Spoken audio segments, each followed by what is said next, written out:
Hey there, Justin from Join Off-Road in Colorado here. Sending a really cool one home. This is our buddy Kevin, aka Path Not Taken. I'll link his YouTube channel down below. He's doing a really cool build series on this rig right here that they are getting ready to set off on a around the world trip on as soon as they finish the box build on the back. So this thing's really cool. Kevin and I have been going back and forth for about a year now. I help him source this Cutaway, you know, as he was engineering up the box on the back of this thing, we went back and forth via FaceTime quite a lot, figuring out suspension travel stuff, you know, so he could make sure the box he was building wasn't in the way of any of our stuff, and we had room underneath for everything he wanted to do. So it's been quite a process, but it's just about done. They've got some finishing work to do on the box. It's gonna have a pop top on the back as well, build out the whole inside. Man, it's cool. It came out way cooler than I could have ever expected. So started off, we found this 2023 E350 Cutaway chassis. I just sitting on a dealer lot down in Florida, and somebody sent me a link to it. And you know, people send me links to stuff all the time, and I kind of just keep a mental log of all that stuff. And Kevin emailed me inquiring about the project and then wondering if I knew of any for sale, and I connected him with the guy in Florida, and next thing I knew, Kevin was getting the thing shipped up to him. We started going from there. So anyways, 23 Cutaway chassis, so it's a 7.3. It's got the 6R140 behind that. On the 138-inch wheelbase chassis, they actually have a slip yoke on the trans output. So these, even though this thing only has 1,200 miles on it, the trans had to come out and be completely torn down to be rebuilt to four-wheel drive. All the standard stuff, 6-inch four-wheel drive conversion, custom spec springs. You'll notice something different going on with the shocks. This is going to be a new offering from us coming up real soon. I think I'll do a whole separate video on these new Radflow shocks, but our spring manufacturer, Alcan and Radflow, have been working together closely for a long time now on a couple different vehicles that they both specialize in. Lou has been trying to talk me into do this for a long time, and I'm glad we finally did. So we worked with Radflow to get a custom 2.5 body shock, all engineered up just for us. So these are built just for Join Off-Road. They are adjustable, so let's see, I can get you underneath here.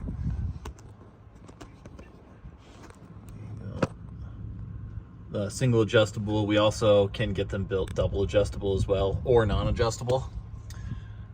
But man, they are really slick, and they make a big difference. Especially some of the heavier rigs, they're gonna really benefit from these adjustable 2.5s. So let's see, we got a stage 3 front axle, their new housing. 456 gears, and this one actually got an E-locker as well. You can see the little cable coming out the top there. Stage 3, of course, comes with all the Dynatrac stuff. Serviceable wheel bearings, big 14.5-inch brakes. We got some, I think these are Method 704s in flat black with a 37-12-50 17 KO2. Did bushwhacker fender flares in the front. This thing was a pretty stripped down spec, so it already had the black grille in it. And then we got some of our custom built black housing, Vantage Optics headlights. Kevin opted for the FB004 tube style front bumper, and then he brought us a Badlands winch to put in here. Let's see, what else have we got going on?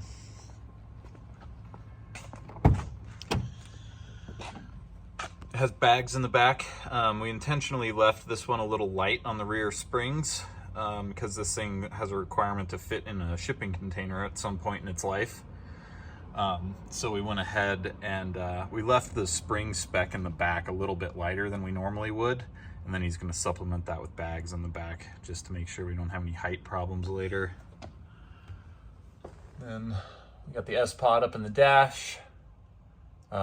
This one has front and rear E-lockers, and then we just plumbed up a compressor that he bought us up to the front bumper for now, and he'll plumb it to the rear when he builds it. I'll give you a little peek at the empty box. It's really cool. Composite wall panels. He's got a full breakdown, many parts about why he did what he did and what they're doing with this thing. It's really cool. It's worth a watch, but yeah, I'll definitely link that below. There's the transfer case shifter and the 4x4 light. So yeah, like I said, underneath, the 6R140 came out and got completely torn down, rebuilt to 4-wheel drive. There's a shot of the exhaust reroute over to the passenger side. Got a flanged NP 1128 transfer case, and then 1350 CV shafts, one piece, front and back. Stock front sway bar on this thing. Oh, and then here's a big bump stop that we're gonna include with the rad flows as well. That's just the Super Spring bump stop.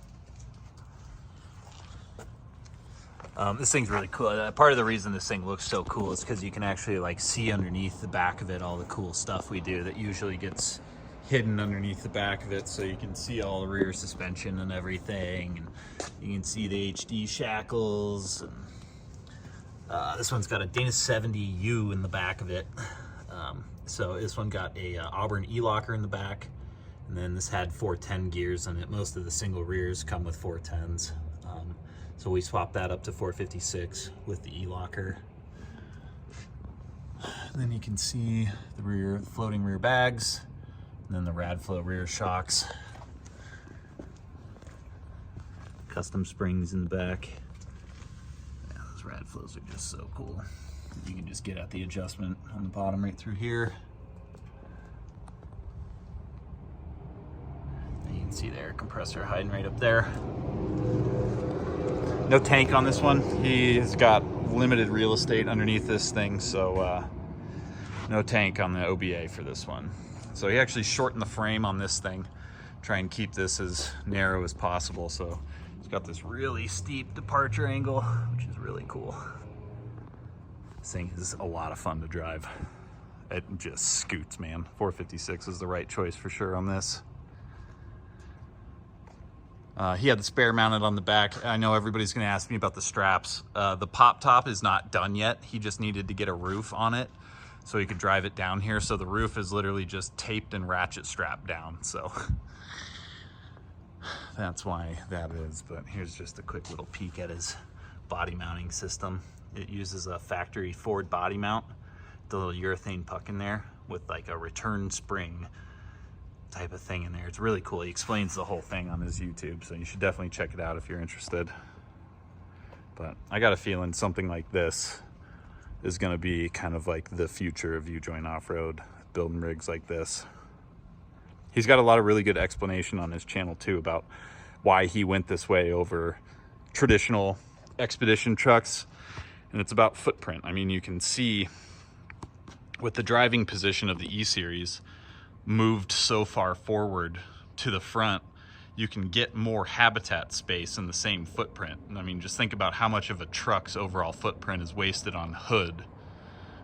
You know, we've moved everything forward quite a bit, and you can get quite a lot more habitat space on a much smaller footprint. So it makes a lot of sense. So this, you know, who knows, might turn into being one of the next like global expedition platforms. So if you got any questions, you can email me here at the Colorado shop, Justin@ujointoffroad.com.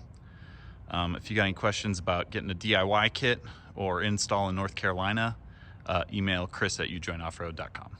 Thanks.